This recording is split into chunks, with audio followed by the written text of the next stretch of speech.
Well, today we're going to make a cute bunny Happy Easter sign for the dollhouse. Stay tuned and see how fun and easy this project is.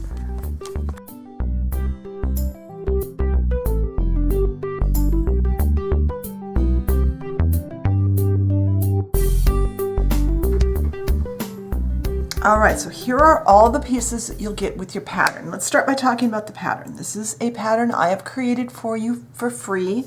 There's a link in the description box below this video to my blog post that goes with this video.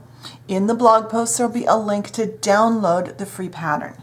You get the free pattern in two ways. There's a PDF for hand cutting and a PNG file so that you can use it with your electronic cutting machine. There's also a text file that tells you what size to size it at for your cutting machine and that kind of stuff. So these are the pieces you'll get.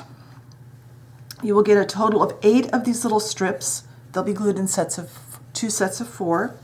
You'll get 4 ovals. These are the bunny's, basically the bunny's face. The carrot, there's 2 carrots, so there's 4 pieces that are with the tops and 4 without. These will be glued into sets of 2.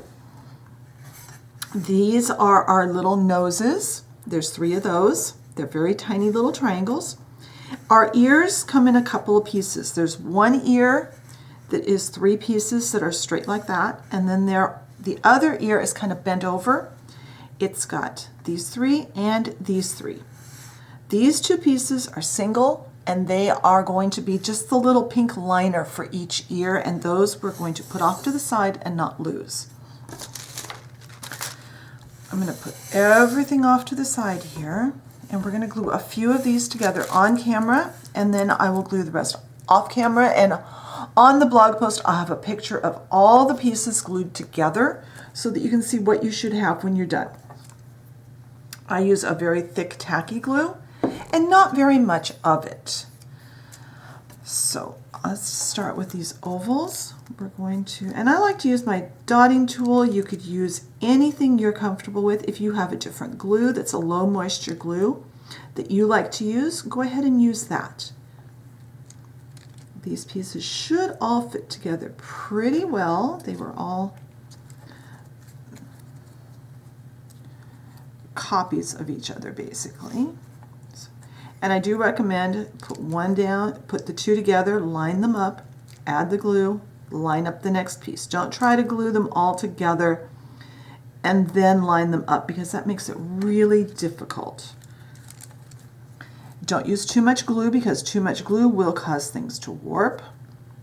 And speaking of warping, once I get these all glued together, I'm going to put them under a flat surface, probably my small ruler, and I'm going to put some weight on there, something heavy, to hold them flat until my glue is completely dry. That will help everything to stay nice and flat and keep it looking really nice. And if things don't line up perfectly for you, don't worry about it. They don't have to be perfect. All right, let's go ahead and do some ears.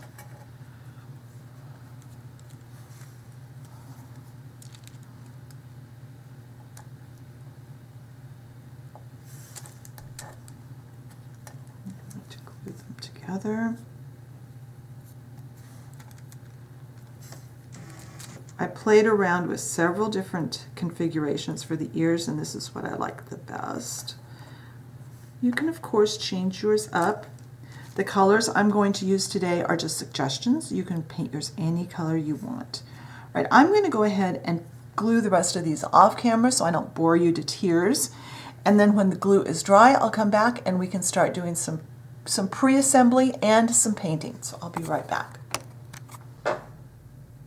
All right, my glue is completely dry. We are going to do one more little bit of gluing before we paint. And as we have this folded over ear and this little short piece.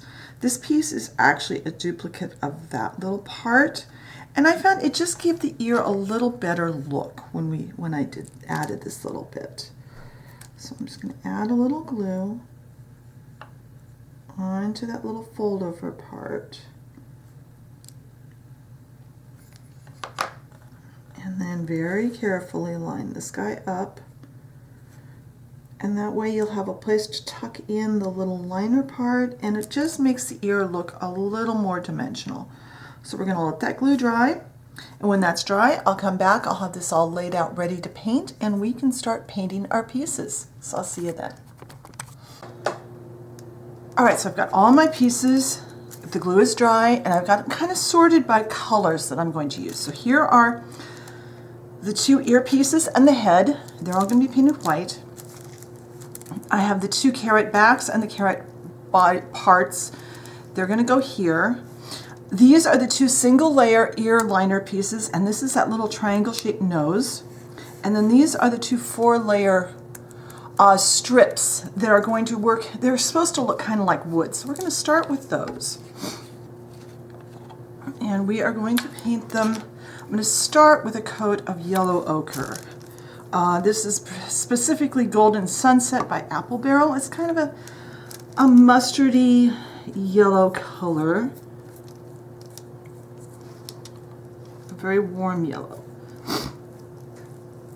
And then we're going to add a streaky coat of brown over the top of this. My idea is here, I want this to look like strips of wood. The other piece we want to paint right away, I have some green. This happens to be bright green from Folk Art. And since I know everything is dry, I'm just painting right out of the caps of my paint for the most part. We're just doing the tops of our carrots. Now this masking tape, it is sticky side up, but I stuck it against my jeans a couple of times just to make sure that it wasn't too sticky. And with the exception of the nose, which I was afraid I would lose, I have everything hanging off of the tape. That way it makes it a little easier to get it off without damaging anything. All right, let's get the white done next. White, I just have a old bottle of Anita's in acrylic in white.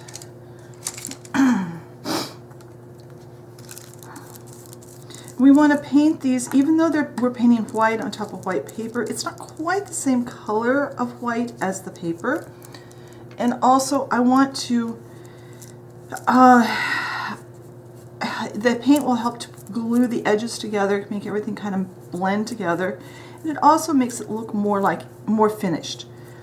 Just the plain paper, even with the Mod Podge over it, would still look like plain paper. Now, I'm going to do the pink parts. For the nose and the ear linings, I have a very pale pink. This is Seashell Pink from Folk Art.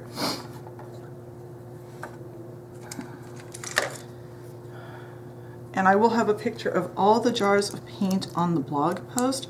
I'm going to try and do better at blog post pictures and stuff than I did last week. I'm sorry about last week. Last Sunday's video, I wasn't feeling well all week long. Now, let's go ahead and get some brown and a Q-tip. Or a cotton swab, or whatever you call them where you live.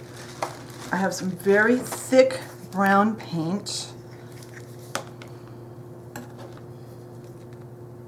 And my hope is that I can kind of streak that on here.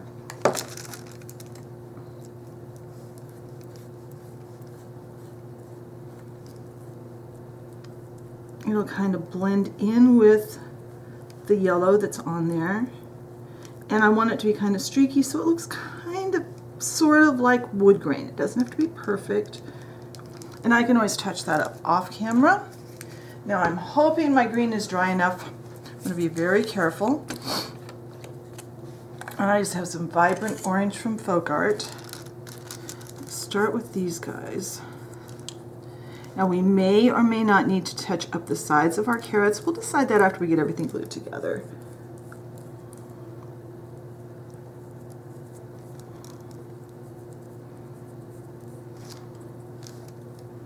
Keep your brush away from the green paint until you are on your last, till you don't need to get any more paint out of the jar. There. All right, now those pieces just need to get completely dry because we want them completely dry before we go on to start assembly. And when they're dry, I'll come back and we will start doing some assembly and some more painting of the details. So I'll be right back. All right, so my paint is completely dry. So now we are going to do a little bit of assembly before we continue with the next step, which will be doing some detail work. So we've got these carrot backs.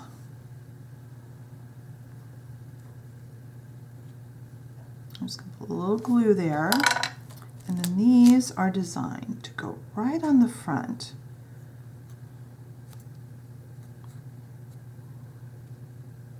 And they should line up really well because it's basically the same piece. If you've got extra paint hanging off the edges, just go ahead and use your fingers or a knife or an emery board or whatever works best for you to clean that up. And don't worry about a little bit of glue oozing out. Wipe off any excess, and any marks that it makes will be covered up when we Mod Podge or put a clear finish on our piece, because that will be our final step. Now, if there's any spots, like there's a little bit of white showing there, so I'll probably come through a little white there. I'll probably come through with a paintbrush once that glue is dry and go ahead and get those just neatened up a little bit. Now we've got our ears. This little piece here, this is one of our single layer pieces. It's kind of funny shaped. It's got a little cut on it. Put a little bit of glue here.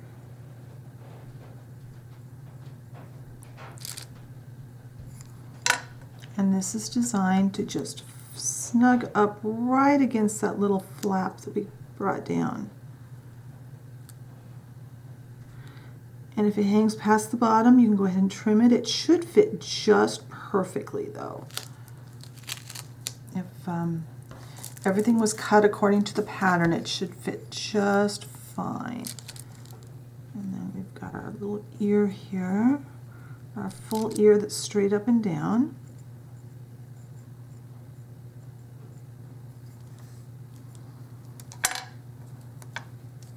And then this goes on here.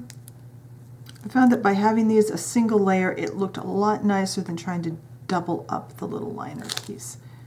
And it's a lot easier than trying to paint that pink in the middle without it. All right, so now that glue needs to all dry.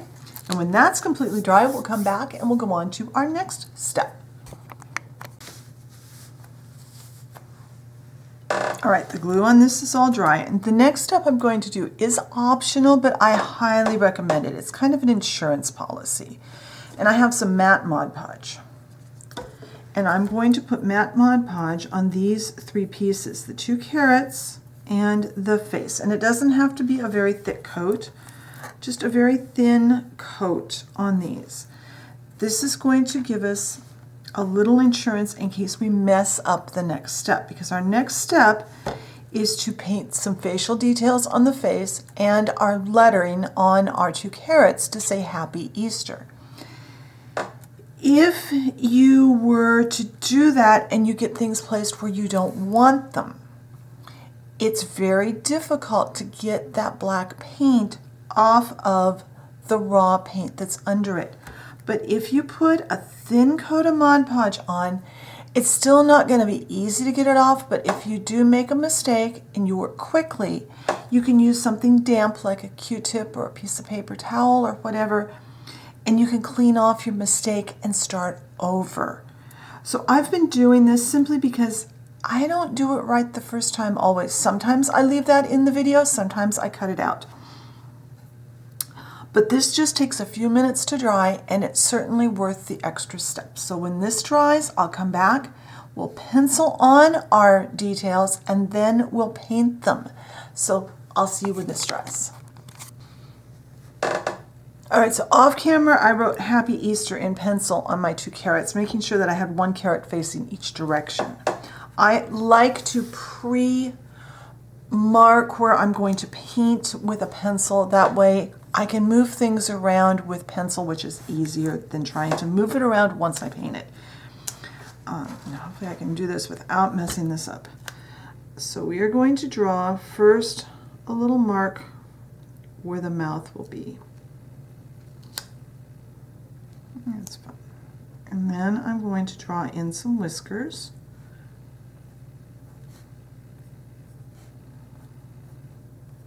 And these are just rough guidelines. I can always move them when I go to paint them. There.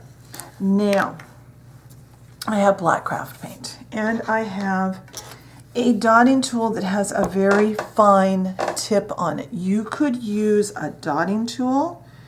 You could use a little teeny tiny paintbrush if you're confident with that. You could use a toothpick, a pin, whatever you've got that you can make little tiny thin lines. It's going to have to be very small though.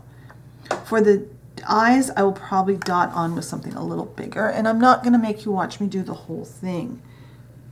I will write the happy on camera. And the rest of it I'll probably turn the camera off for, so you don't have to sit here and watch me do this. But once you have it written with pencil, you've got a guideline as to where you want your lines. And it does help to have it anchored down with tape.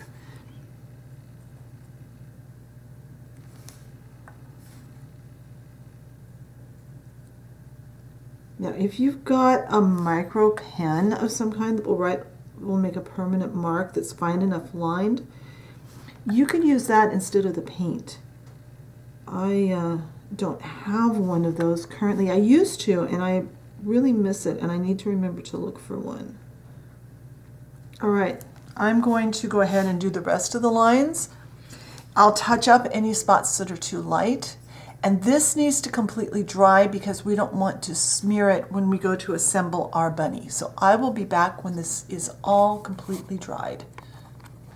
All right, my paint is completely dry, which we want it to be completely dry before we go on to our next step.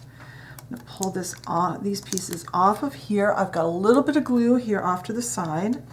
And I've got our two sticks that we painted, our two strips that we painted to look like wood.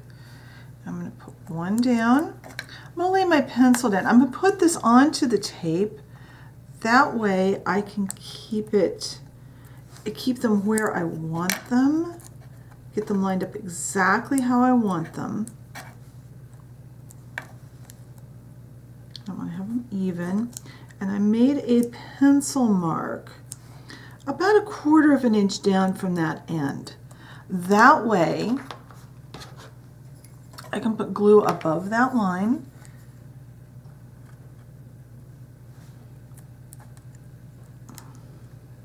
And we are going to glue in stages. Now try not to have the glue drip down onto from the paper onto the tape.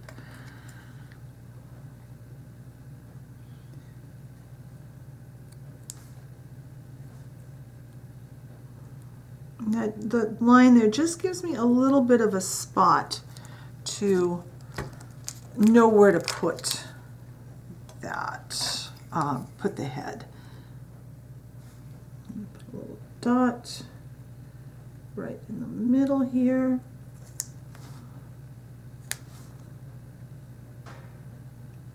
Put the little nose down.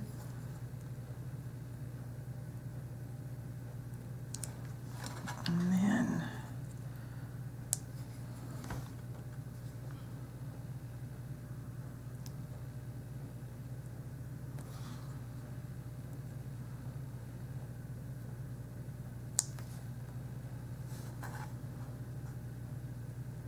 and you can space yours out however you like.